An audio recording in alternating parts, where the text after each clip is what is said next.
Hello, my next video in this series of material system is the material storage. So we have already discussed the vendor qualification, material receipt control, and now I am going to present the material storage. Here I'll tell you the separate area for the storage of different status of the materials. Like the number one is the material receipt and unloading. This should be a separate area. ये एक अलग area होना चाहिए. D dusting के लिए हमारे पास एक अलग एरिया होना चाहिए और मटेरियल क्वारंटाइन के लिए अलग एरिया होना चाहिए. सैम्पलिंग के लिए वैसे ही हमारे पास एक अलग एरिया होना चाहिए और अंडर टेस्ट मटेरियल स्टोर करने के लिए separate area is required. Similarly for storage of approved material and the rejected material we have the separate area. Label के लिए हमारे पास सेपरेट स्टोरेज एरिया होना चाहिए एंड डिस्पेंस्ड मटेरियल स्टोरेज के लिए अलग अलग एरिया होना चाहिए. और इसमें दो एरिया ऐसे हैं जहां की एक्सेस कंट्रोल या अथोराइज्ड एक्सेस होना चाहिए. Label storage and the rejected material storage area, जिससे कि इसका मिस यूज नहीं होने पाए. Okay, so before going for the material storage area ये समझना बहुत जरूरी है कि ये सेपरेट एरिया क्यों होने चाहिए. वो इसलिए to prevent mix up contamination and cross contamination. So this is the GMP requirement to have a separate area. The next I will discuss on the storage area design. Storage area की design कैसी होनी चाहिए material को store करने के लिए. हम जो भी स्टोरेज एरिया की बात कर रहे हैं या उससे रिलेटेड प्रोसीजर्स की बात कर रहे हैं, ये सारी चीज़ें एसओपी का पार्ट होना चाहिए और उस पर ट्रेनिंग होना चाहिए उन लोगों की जो इस एरिया में काम करते हैं या मटेरियल को हैंडल करते हैं. सबसे पहले स्टोरेज एरिया डिजाइन में of the floor away from the wall. जब किसी भी मटेरियल को वेयरहाउस में हम स्टोर करते हैं तो हमेशा ये चीज़ें आती हैं ऑफ द फ्लोर क्यों होना चाहिए और अवे फ्रॉम दी वॉल, मतलब दीवार से सट के मटेरियल नहीं रखा होना चाहिए, दीवार से दूर होना चाहिए मटेरियल को. सो और कुछ हेजार्डस मटेरियल होते हैं उनके लिए भी सेपरेट एरिया होना चाहिए. नॉन हेजार्डस के साथ हेजार्डस मटेरियल नहीं रखे होने चाहिए. ओके, कुछ मटेरियल ऐसे भी होते हैं इन केस ऑफ एपीआई, कुछ ड्रम्स ऐसे आते हैं जिनको कि हम बाहर स्टोर करके रख सकते हैं, लेकिन जो उसका स्टेटस लेवल है वो एलिजिबल होना चाहिए. इट मीन्स कि अगर हम मटेरियल को बाहर भी रख रहे हैं जिसके लिए एक स्पेसिफिक स्टोरेज टेम्परेचर की जरूरत नहीं है, तो उनको शेड के नीचे रखा जा सकता है जिससे कि वो डायरेक्ट बारिश या धूप से प्रिवेंट कर सकें, जिससे कि उसका लेबल हमेशा लीजिबल होना चाहिए, खराब नहीं होना चाहिए. ये भी एक्सेप्टेबल है.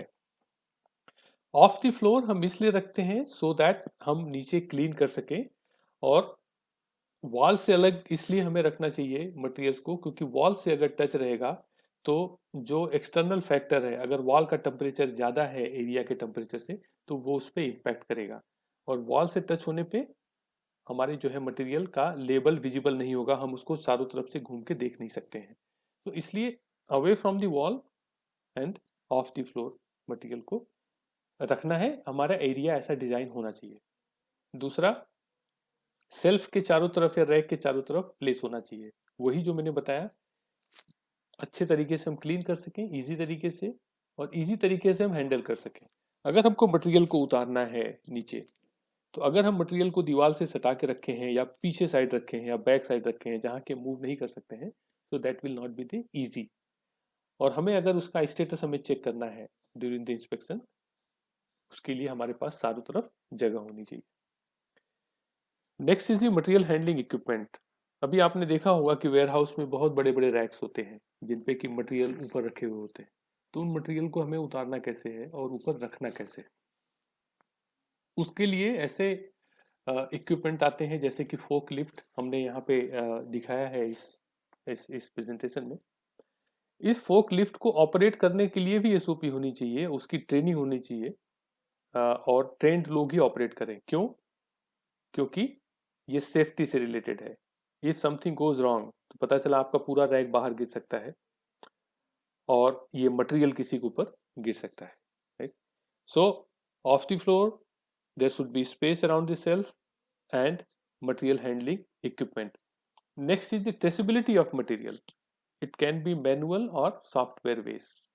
ये हम स्टोरेज एरिया में डिज़ाइन की बात कर रहे हैं, ये सारे फीचर्स की बात कर रहे हैं जहां हमें मटेरियल स्टोर करके रखना है। मटेरियल तो हमने स्टोर करके रख दिया, लेकिन हमें ये कैसे पता चलेगा कि कौन सा मटेरियल किस जगह पे रखा हुआ है? इसलिए ये बहुत ही ज़रूरी है, it is very important to have a system जिससे हम ये पता लगा सकते हैं कि कौन से रैक पे कौन सा मटेरियल रखा हुआ है। पहले ये मैनुअल हुआ करता था जिसमें कि हम रजिस्टर में रैक पे नंबर डालते थे 1 2 3 4 10, तो कौन से रैक पे कौन सा मटेरियल रखा है वो हम एंट्री करते थे। बट आज की डेट में सॉफ्टवेयर आ गए हैं, जैसे SAP है या और भी सॉफ्टवेयर हैं जिनके माध्यम से हम पता लगा सकते हैं। Next is numbering of shelf, racks, display of layout. एक लाइन में हमारे कितने रैक्स हैं, कितने सेल्फ हैं, ये हमेशा अच्छा होता है कि हम एक लेआउट पे डिस्प्ले करके अपने एरिया में लगाएं, जिससे कि ये क्लियर हो कि हमारे एरिया में स्टोरेज की डिज़ाइन कैसे है और किस लेवल तक हमें मटेरियल को स्टोर करके रखना है। हमें ऊपर के सेल्फ पे रखना है या नहीं रखना है, सीलिंग की हाइट और सेल्फ की हाइट के बीच में कितना स्पेस होना चाहिए, ये डिस्प्ले होना चाहिए for ease of understanding. Authorized access in the restricted area, this is again important. जैसा कि मैंने बताया, जो रिजेक्टेड मटेरियल स्टोर है, जो लेबल स्टोरेज एरिया है, या जो फिनिश प्रोडक्ट जहां रखते हैं या डिस्पेंस मटेरियल जहां रखते हैं, इन सब में रिस्ट्रिक्टेड एंट्री होनी चाहिए या ऑथराइज्ड एक्सेस ही होना चाहिए। इसका रीजन ये है कि अगर रिजेक्टेड मटेरियल स्टोर को हमने ओपन कर दिया तो कोई भी मटेरियल यहां से निकाल सकता है और knowingly unknowingly there can be misuse. Okay, वैसे डिस्पेंस मटेरियल स्टोर जो कि क्वांटिटी डिस्पेंस की गई है एक बैच ऑपरेशंस के लिए, हमें उसको प्रिवेंट करके रखना है सो दैट कोई भी एक बैच के मटेरियल को दूसरे बैच के मटेरियल पे मिक्स नहीं हो। जिनको इस एरिया के बारे में जानकारी है वही उस एरिया में जाएं और उसको हैंडल करें। ये सारी चीज़ों की ज़रूरत क्यों है? This is all required because ease of handling, ease of traceability and to have a better control, which is the basic GMP requirement. अब स्टोरेज कंडीशन की हम बात करेंगे। ओके, स्टोरेज कंडीशन जो मटेरियल को स्टोर करने के लिए है, या तो एम्बिएंट कंडीशन होती है या कंट्रोल रूम टेम्परेचर होता है या 2 to 8 डिग्री होता है, राइट, और कोल्ड रूम। ओके, सो अगर हमारे मटेरियल का स्टोरेज 2 to 8 डिग्री है तो ये मटेरियल ट्रांसपोर्ट भी उसी कंडीशन में होना चाहिए if it is mentioned on the label. दो तरीके से चीजें होती हैं, एक storage and transportation condition, both are under 2 to 8 और बोथ आर अंडर 25 डिग्री। एक होता है स्टोरेज कंडीशन एट 2 to 8 और 25 degree but transportation condition is not required to be maintain. तो जिस केस में ऐसा लिखा हुआ है उस केस में ट्रांसपोर्टेशन के लिए ये आवश्यक नहीं होता है, बट जहां लिखा हुआ है कि ट्रांसपोर्टेशन भी 2 to 8 डिग्री में होना चाहिए, उस कंडीशन में डेटा लॉगर उस मटेरियल के साथ आना चाहिए और उसको डाउनलोड करके हमें देखना चाहिए कि उसमें मटेरियल 2 to 8 डिग्री में ट्रांसपोर्ट हुआ है कि नहीं हुआ है। It all depends on the storage conditions और इन सारी चीजों का रिकॉर्ड होना चाहिए। Area qualification for temperature and RH। अब जिस एरिया में हमें कंट्रोल्ड टेम्परेचर मेंटेन करना है, मटेरियल की रिक्वायरमेंट है, वो एरिया को क्वालिफाई करना पड़ता है। हमको क्वालिफिकेशन की आवश्यकता क्यों पड़ती है एरिया की? हमें ये जानने के लिए कि हम इस एरिया में किसी भी कॉर्नर में अगर हम अपने मटेरियल को रखते हैं तो वो सारे जगह हमारा 25 डिग्री टेम्परेचर या 2 to 8 डिग्री टेम्परेचर मेंटेन रहता है। इसके लिए हमें डॉक्यूमेंटेड एविडेंस चाहिए, डेटा जनरेट करके कि हम प्रूव कर सकें कि सारे जगह पे टेम्परेचर सेम है। तो एरिया को क्वालिफाई करने के लिए एक प्रोटोकॉल होता है और हम जो रैक की डिज़ाइन होती है हम उसमें डिफाइन करते हैं कि किस किस लोकेशन पे हम प्रोब लगाएंगे जो टेम्परेचर को मॉनिटर करेगा। इसके लिए भी कई सारी गाइडलाइंस हैं, वो हम एक सेपरेट वीडियो में कभी बताएंगे कि स्टोरेज एरिया को क्वालिफाई कैसे करते हैं, व्हाट इज द रिक्वायरमेंट्स। और इसकी सीजनल मैपिंग होती है, जैसे कि विंटर है, समर है या रेनी सीजन है, तो उन सीजन में टेम्परेचर पे कोई इफेक्ट होता है कि नहीं होता है, इसको हम सीजनल मैपिंग बोलते हैं। तो क्वालिफिकेशन रिपोर्ट हम बनाएंगे और क्वालिफिकेशन रिपोर्ट में हम ये आइडेंटिफाई करेंगे कि वर्स्ट केस लोकेशन कौन सी है। तो जो वर्स्ट केस लोकेशन निकल के आती है वहां हम डेली मॉनिटरिंग करते हैं उस एरिया में टेम्परेचर की। ये यहाँ पे हमने मेंशन किया है डेली मॉनिटरिंग वर्स्ट केस। तो डेली मॉनिटरिंग के लिए डेली एक लॉगबुक होना चाहिए या ऑनलाइन मॉनिटरिंग एंड रिकॉर्ड होना चाहिए जो कि सॉफ्टवेयर के बेस डेटा कैप्चर करते हैं। अगर ऐसा है तो उनका हमें डेली वेरिफिकेशन करना चाहिए प्रिंट आउट निकाल के कि सारा डेटा बराबर है नहीं है। और ये डेटा जो है वो नॉन एडिटेबल होना चाहिए, ऐसा नहीं कि आपने डाउनलोड करके आपने कुछ टेम्परेचर चेंज कर दिया। सो सॉफ्टवेयर जो है वो पार्ट 11 कंप्लायंट होने चाहिए कि डेटा को एडिट न कर सको आप, जो प्रिंट आउट निकल रहा है टेम्परेचर या आरएच की रिकॉर्डिंग का। और एक अलार्म सिस्टम की रिक्वायरमेंट है, अगर टेम्परेचर या रिलेटिव ह्यूमिडिटी लिमिट से बाहर गया तो अलार्म बजना चाहिए उस एरिया में as well as on the security gate, जिससे कि उसको एक्नॉलेज किया जा सके और इन्वेस्टिगेशन करें कि अलार्म क्यों आया है और हम इसको कैसे प्रिवेंट करेंगे। नॉर्मली ऑडिट के टाइम पे ऑडिटर बाय इंटरेस्ट से पूछता है कि अलार्म का लॉग दिखाइए कि कितनी बार आपके एरिया में ये अलार्म बजा है और आपने क्या एक्शन लिया है। ये क्यों जरूरी है? क्योंकि यहाँ हम मटेरियल को स्टोर करके रख रहे हैं जो कि रिकमेंडेड कंडीशंस है। अगर कोई एक्सकर्सन होता है, लंबे समय के लिए टेम्परेचर लिमिट से बाहर जाता है, तो हमें एक डेविएशन इनिशिएट करना है। ये भी एसओपी में डिफाइन होना चाहिए और उसका हमें रिस्क असेसमेंट करना चाहिए कि जो टेम्परेचर एक्सकर्सन हुआ है उससे हमारे रॉ मटेरियल की क्वालिटी पे क्या इम्पैक्ट पड़ेगा।